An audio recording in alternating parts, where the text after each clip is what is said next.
जय जगन्नाथ। आज एक घटना घटी जाइए जहाँ मैंने समस्त को आचंबित कर दे।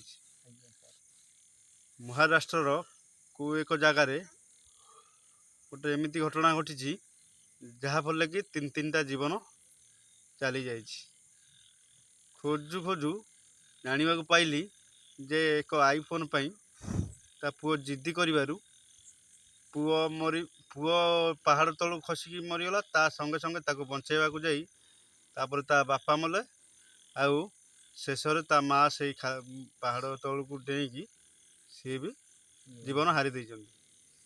मो कहिबार कारण यह है कि जे आजिकली पिला माने एमिति जिद्दी करूचंती जदि जिद्दी पूरण हो जाउची से माने खुशी हो जाउचंती आ जदि पूरण न होउची से जीवन हारिबा को भी पछौ नाहंती।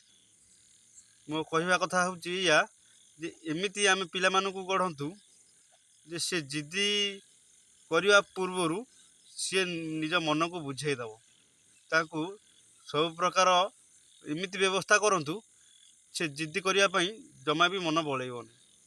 आउ जो आज जो क्षति है गोटे परिवार पूरा नष्ट हो गला से दायी किए दायी रहा केवल जिद्दी जीवन आज तीन टा जीवन संगे संगे नष्ट हो गला।